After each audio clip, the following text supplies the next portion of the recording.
મુકુટ, સફેદ વસ્ત્રો અને સફેદ કમળ ઉપર બિરાજમાન થઈ અને પિતામાં બ્રહ્મા પધાર્યા છે. દુલ્હો વળી બધા થયું, દુલ્હો હમ તો પિતામાં હે, આ ધોળી દાઢી છે જો, હમ તો પિતામાં હે. દુલ્હો પાછળ આવે છે. ઇન્દ્ર આવ્યો ઐરાવત હાથી ઉપર બેસીને, નક્કી આજ વરરાજા હોવો જોઈએ. તો પાછળથી ઇન્દ્રાણી સચી પ્રગટ થયા અને પછી બધાને ખબર પડે છે આ તો ઇન્દ્રાણી છે, ઇન્દ્ર સચી છે.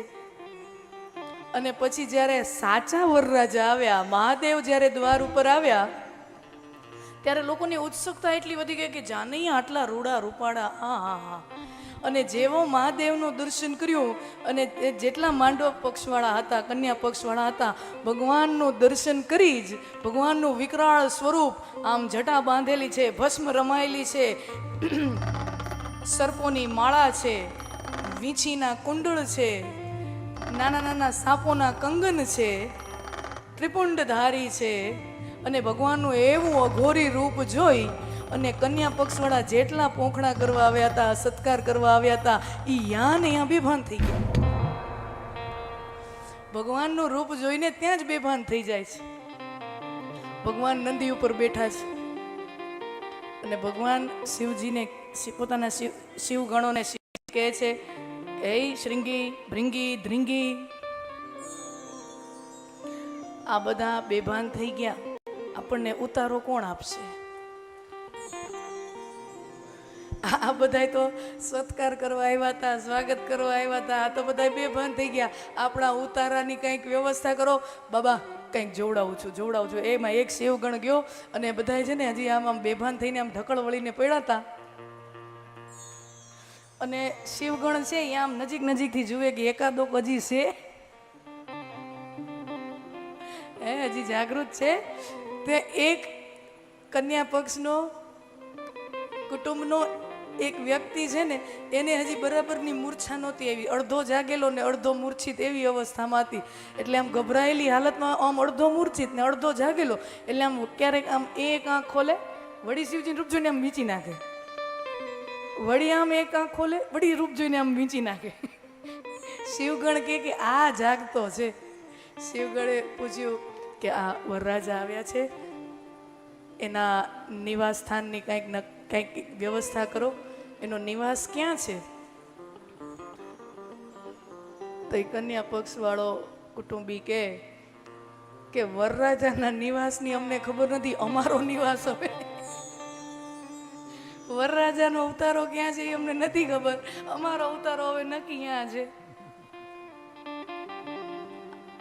વિવાહમાં હાસ્ય વિનોદ એ ભારતીય પરંપરા રહી છે. અને પછી વરરાજાને જમાઈને પોંખવા માટે સાસુમાં આવ્યા છે.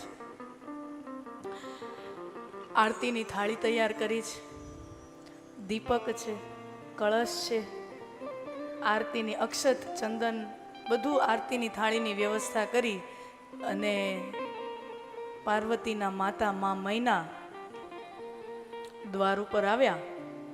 અને જેવું શિવજીનું રૂપ જોયું, માના હાથમાં રહેલી આરતીની થાળી હાથમાંથી પડી જાય છે.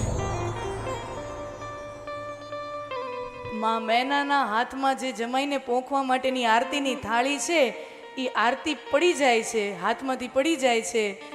સંસ્કૃતના વિદ્વાનો, જાણકારો ઘણા એના બે રીતે અર્થ કરે. એક તો શિવજીનું વિકરાળ રૂપ જોઈને, અઘોરી રૂપ જોઈને માં મૈના એ ડરી જાય છે અને ડરમાં ને ડરમાં ભયમાં એના હાથમાંથી થાળી પડી જાય છે. અને બીજો એવો ભાવ વિદ્વાનો કરે છે કે માં મૈનાએ જ્યાં શિવજીનું રૂપ જોયું કે જેના મસ્તક પર સાક્ષાત ચંદ્રમાં બિરાજમાન હોય, જેનું ત્રિનેત્ર સૂર્યને સમાન હોય, અગ્નિને સમાન હોય, જેના મસ્તક ઉપર ચંદ્રમાં, ભાલ ઉપર ચંદ્રમાં શોભતા હોય, એની આરતી ઉતારવા માટે આ દીવડો કેટલો નાનો પડે.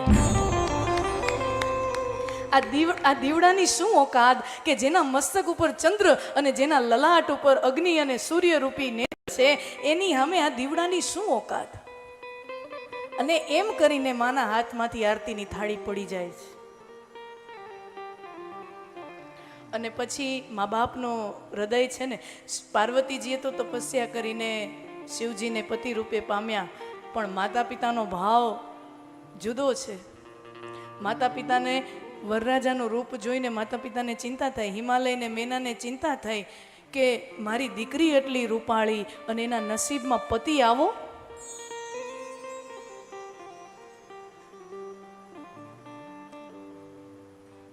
જો ફલ લગહી સુર તરુવરહી, જે ફલ કલ્પ વૃક્ષના, એટલે સ્વર્ગના ઝાડમાં કલ્પ વૃક્ષમાં જે ફળ લાગવું જોઈએ તો તું ઈ ફળ બાવળના ઝાડમાં લાગે છે. કહેવાનો અર્થ કે મારી પુત્રી એટલી સુંદર પાર્વતી એ આવા બાવળના ઝાડમાં ફળ. अभी तक हिमालय और मैना शिव जी के स्वरूप को समझे नहीं है.